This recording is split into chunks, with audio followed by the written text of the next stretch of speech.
Fala 701, vamos continuar nossa aula de calorimetria hoje, que estuda o calor, página 49. Mas, peraí, o que é calor? Vamos começar definindo? Bom, podem marcar no livro de vocês, calor é transferência de energia de um corpo ao outro. Não corpo-pessoa, tá, gente? Pode ser pessoa também, mas um corpo, seja ele um objeto, um líquido, um fluido, tudo isso é um corpo, tá?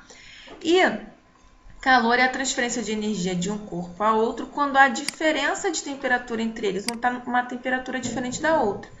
Essa transferência de energia vai acontecer até que os dois fiquem à mesma temperatura, o que eu chamo de equilíbrio térmico. Marquem aí equilíbrio térmico. Quando eles estão em equilíbrio térmico, ou seja, a mesma temperatura, param de trocar de energia ou calor, tá?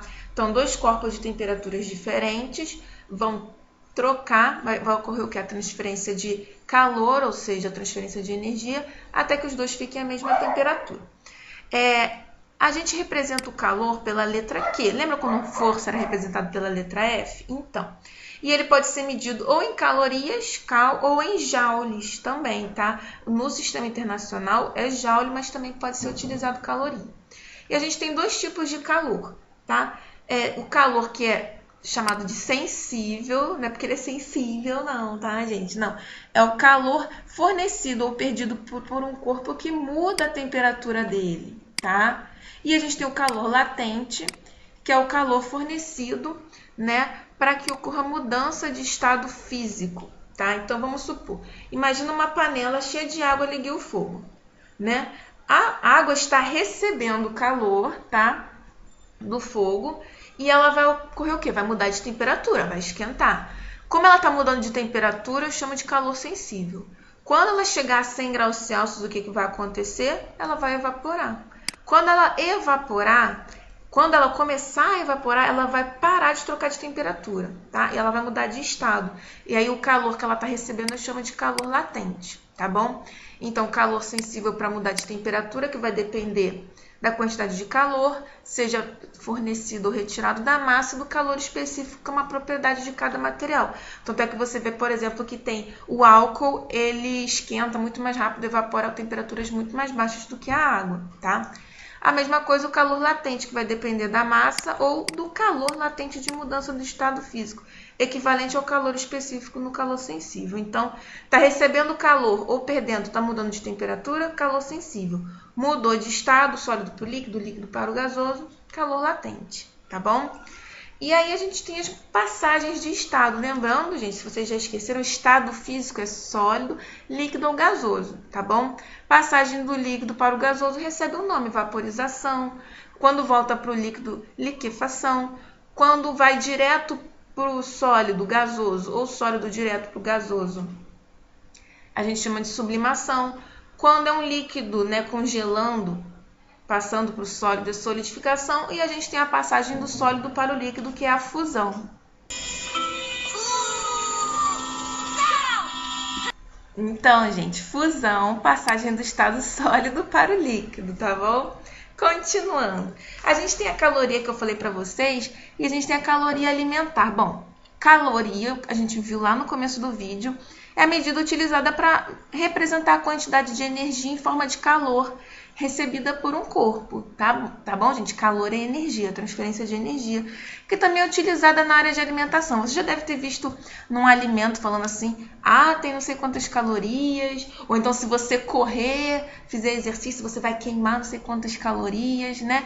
Porque caloria é a quantidade de energia que aquele alimento fornece ao organismo. E se você está fazendo atividade física, até mesmo você está vivo, você precisa gastar, você precisa o quê? De energia. E é por isso que quando você faz atividade física, você está queimando caloria, né? Você está consumindo energia, tá bom? Mais uma curiosidade. E aqui a gente tem 3 tipos do calor ser transferido de um corpo para outro, tá? Até atingir o equilíbrio térmico.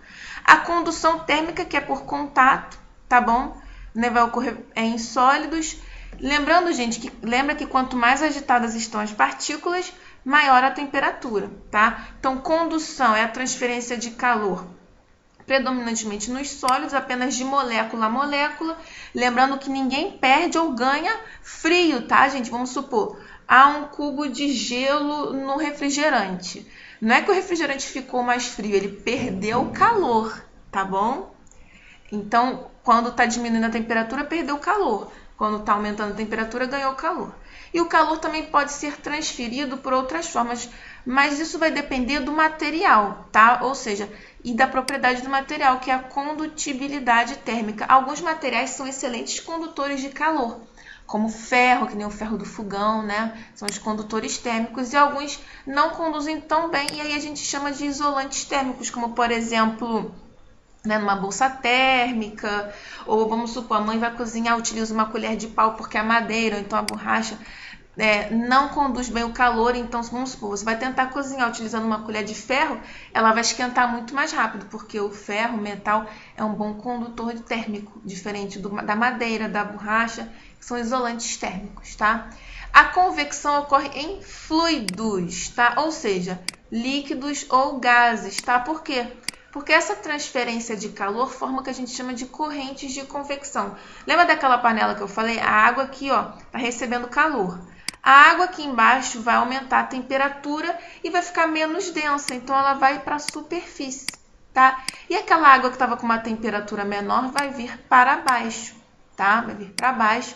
E aí vai receber calor de novo, vai ficar menos densa, porque mais quente, menos denso, tá, gente? Mais frio, mais denso vai para o fundo. E ocorre esse movimento do líquido aqui, do fluido. Isso acontece só em líquidos? Não, também em gases. É por isso que a gente tem formação de correntes de convecção, frente fria, frente quente. É essa transferência de calor em líquidos e gases que forma esse movimento, sempre do menos denso para cima, do mais denso para baixo. Tá bom? E é por isso que os refrigeradores, os ar-condicionados, vamos supor, o ar-condicionado fica lá em cima, porque o ar quente ele é menos denso, sobe, aí ele é resfriado pelo ar-condicionado e aquele ar mais frio, mais denso desce. E aí ocorre essa corrente aqui, tá bom? Geladeira, o ar mais frio fica no freezer lá em cima para gerar aquele movimento. E a gente tem, por fim, a irradiação, processo de transmissão de calor, que ocorre tanto em meio material quanto no vácuo, tá? Ou seja, a energia pode ser transportada, ela é transportada por ondas eletromagnéticas e é assim que o calor chega até nós pelo espaço, pelo processo de irradiação. Aqui vem falando mais uma vez dos materiais isolantes térmicos, condutores e da garrafa térmica. A garrafa térmica, gente, ela não deixa ocorrer nenhum tipo de troca de calor.